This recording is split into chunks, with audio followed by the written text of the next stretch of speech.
বিসমিল্লাহির রহমানির রহিম। প্রিয় শিক্ষার্থী, আশা করি সবাই সুস্থ আছো। আজকে ক্লাস আমি শুরু করতে যাচ্ছি। আমি মুজিবুল আলম, প্রভাষক পদার্থবিজ্ঞান, চট্টগ্রাম প্রকৌশল বিশ্ববিদ্যালয় স্কুল ও কলেজ। আজকে আমরা যে টপিকসটা নিয়ে আলোচনা শুরু করতে যাচ্ছি সেটার নাম হচ্ছে একাধিক আধানের জন্য সৃষ্ট তড়িৎ ক্ষেত্রের কোনো বিন্দুতে বিভবের রাশিমালা আমরা নির্ণয় করতে যাচ্ছি। মনে করলাম তড়িৎ মাধ্যমাঙ্কবিষ্ট কোনো মাধ্যমের বিভিন্ন বিন্দুতে যথাক্রমে Q1, Q2, Q3, Q4 একাধিক আধান আছে। আমরা আবার কথাটা শুনে নিই।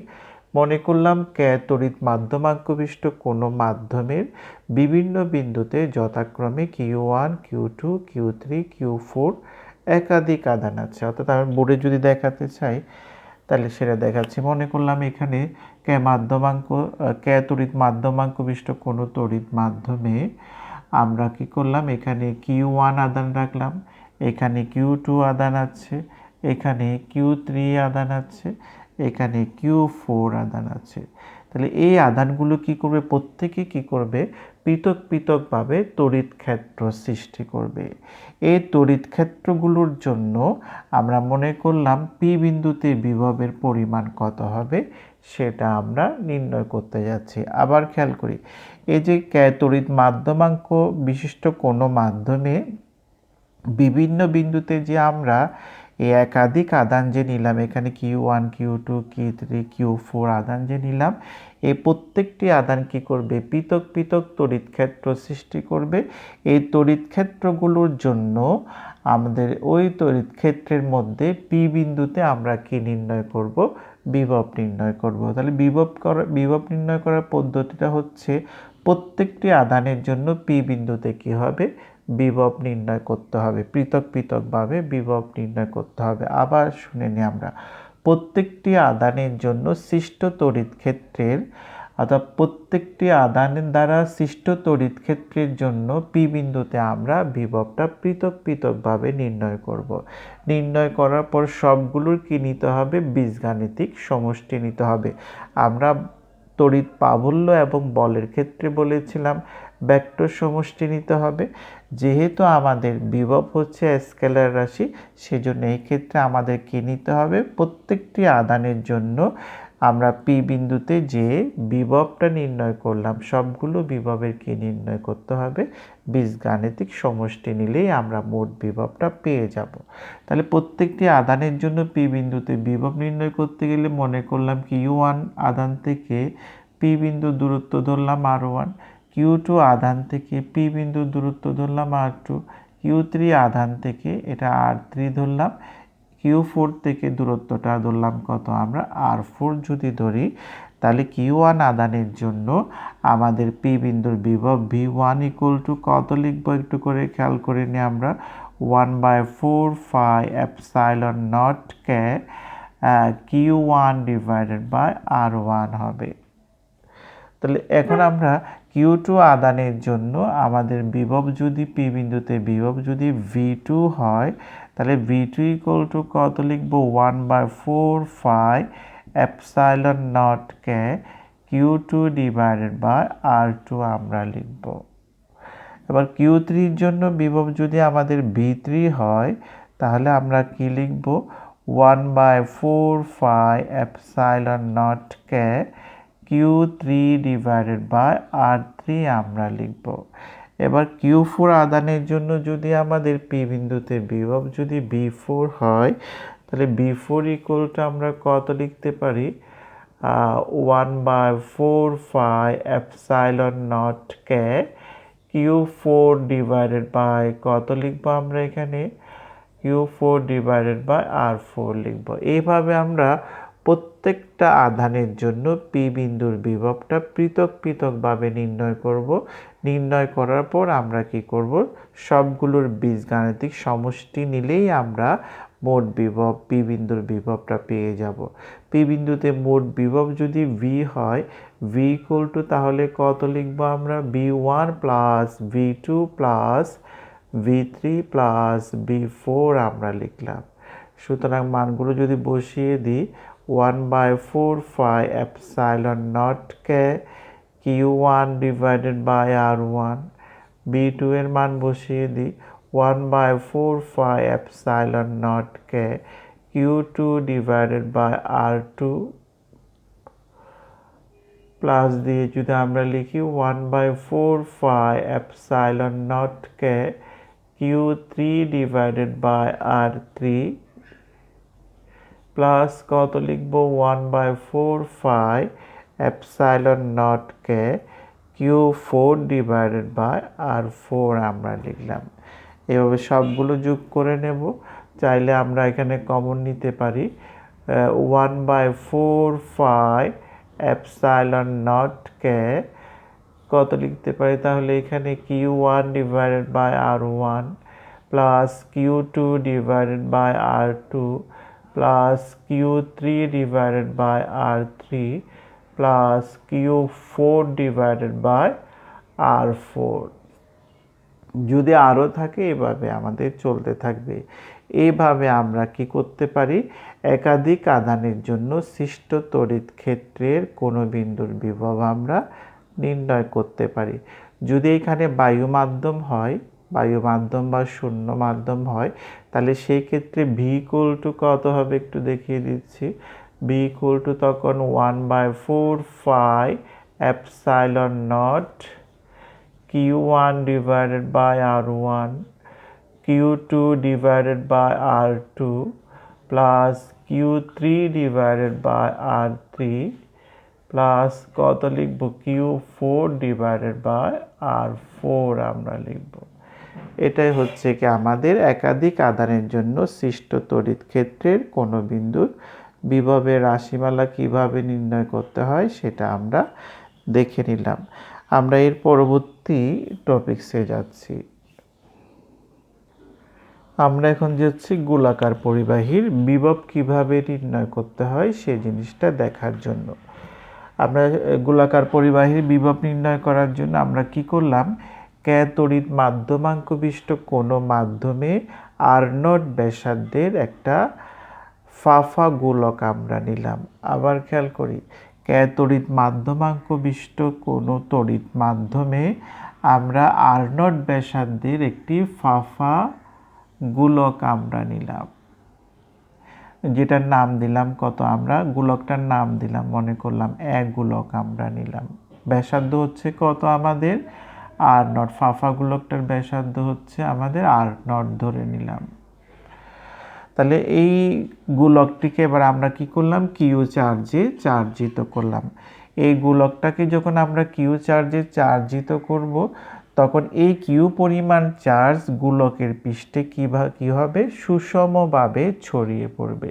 আবার খেয়াল করি, যখন আমরা এই গোলকটিকে কিউ চার্জে চার্জিত করব, এই কিউ পরিমাণ চার্জ গোলকের পৃষ্ঠে সুষমভাবে ছড়িয়ে পড়বে।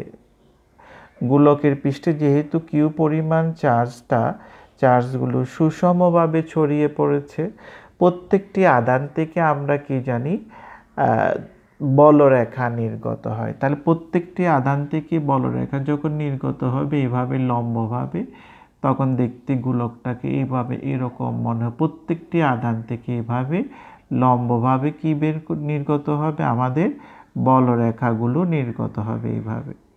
প্রত্যেকটি যদি সুষমভাবে যদি আধানগুলো ছড়িয়ে পড়ে পৃষ্ঠে, তাহলে প্রত্যেকটি আধান থেকে এইভাবে লম্বভাবে বলরেখাগুলো নির্গত হবে।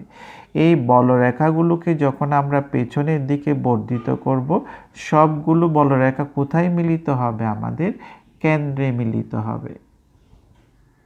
কেন্দ্রে মিলিত হবে। খেয়াল করব আমরা প্রত্যেকটি বলরেখাকে যখন পেছনের দিকে বর্ধিত করব, সবগুলো কোথায় মিলিত হবে, কেন্দ্রে মিলিত হবে। মনে হবে বলরেখাগুলো কোত্থেকে আসতেছে, আমাদের কেন্দ্র থেকে আসতেছে বলে মনে হবে।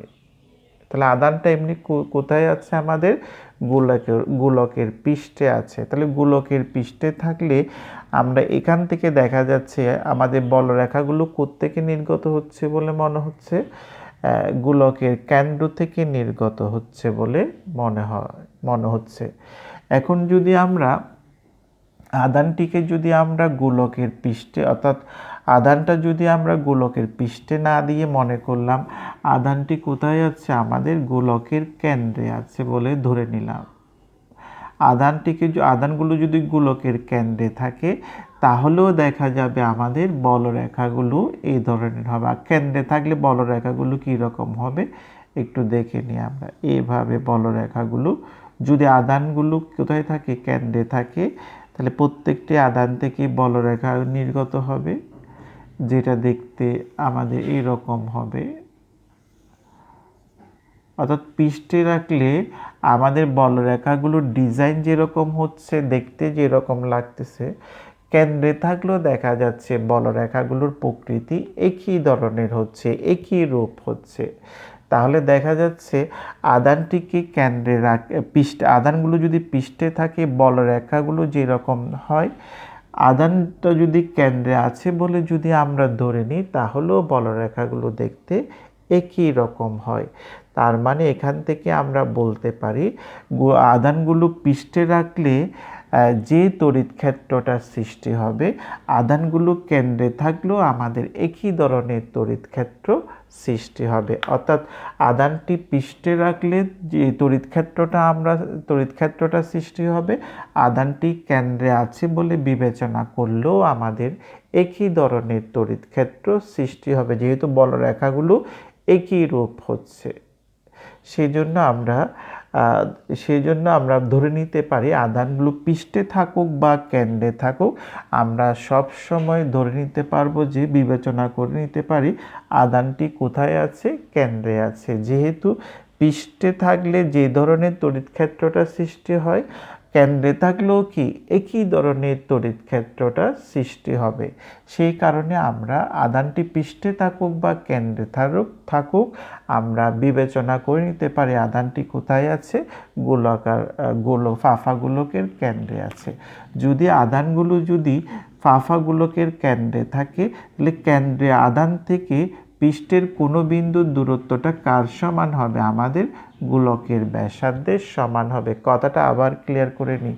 আধানগুলো যদি আমরা ধরে নিই ফাফা গোলকের কেন্দ্রে আছে, যদি আধানগুলো ফাফা গোলকের কেন্দ্রে থাকে, তাহলে কেন্দ্র থেকে পৃষ্ঠের কোনো বিন্দুর দূরত্বটা কার সমান হবে, আমাদের ফাফা গোলকের ব্যাসার্ধের সমান হবে। যদি দূরত্বটা ফাফা গোলকের ব্যাসার্ধের সমান হয়, তাহলে আমাদের এই গোলকের পৃষ্ঠের কোনো বিন্দুর বিভব v = তাহলে কত হবে, 1/4 epsilon naught k q divided by কত লিখব, r0 আমরা লিখব। আশা করি আমরা এই জায়গাটা বুঝে নিতে পেরেছি। এবার একটু করে খেয়াল করব, আমাদের ফাফা গোলকের পৃষ্ঠের বিভব যত হবে, ফাফা গোলকের অভ্যন্তরে যে কোনো বিন্দুর বিভবও কি হবে, একই হবে। কেন একই হবে আবার খেয়াল করি, কথাটা আমরা আবার খেয়াল করি। ফাফা গোলকের পৃষ্ঠের যে কোনো বিন্দুর বিভব যত হবে, ফাফা গোলকের অভ্যন্তরে যে কোনো বিন্দুর বিভবও কি হবে, একই হবে। কেন একই হবে সেটা আমরা একটু, অর্থাৎ সমান হবে সেটা আমরা একটু পরে প্রমাণ করে দেব। অর্থাৎ পৃষ্ঠের বিভব আর গোলকের অভ্যন্তরে যে কোনো বিন্দুর বিভব যে সমান হবে সেটা আমরা একটু প্রমাণ করব।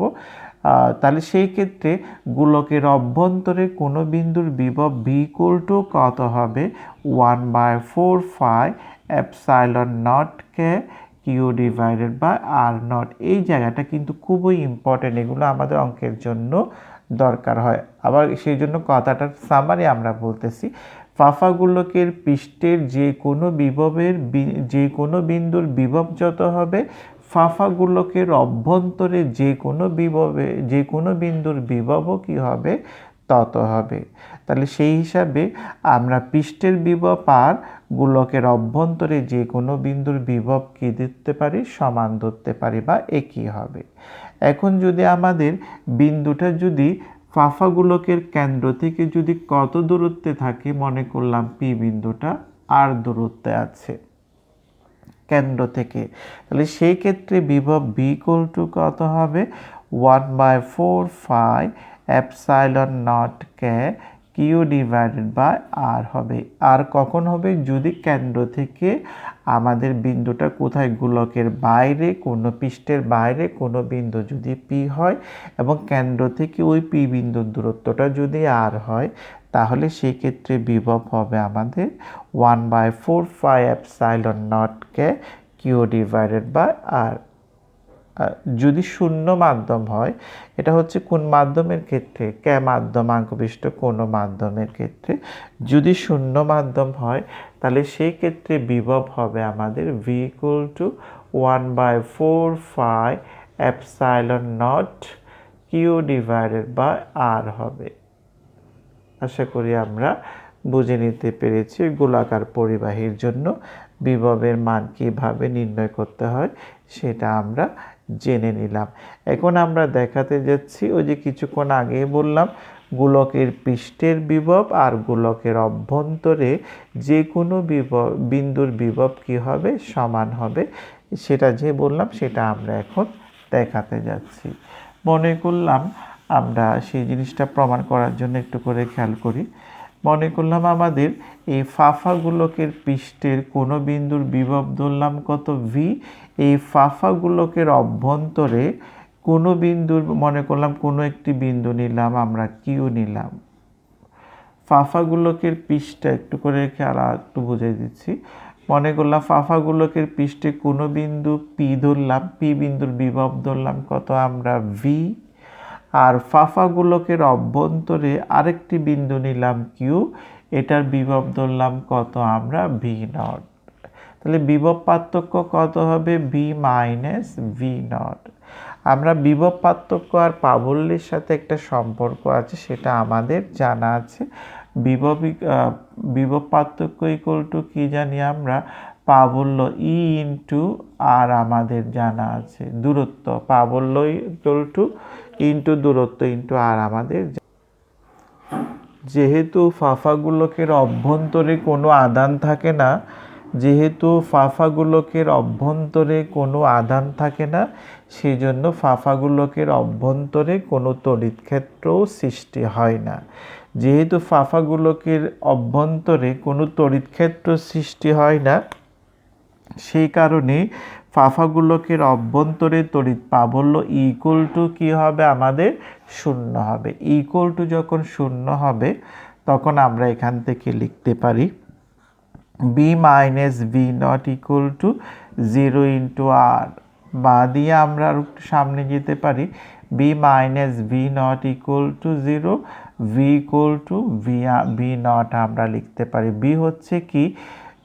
ফাফা গোলকের পৃষ্ঠের বিভব, আর ভি নট হচ্ছে ফাফা গোলকের অভ্যন্তরে কিউ বিন্দুর বিভব। সুতরাং এখান থেকে আমরা প্রমাণ করলাম ফাফা গোলকের অভ্যন্তরে কোনো বিন্দুর বিভবটা কার সমান হবে?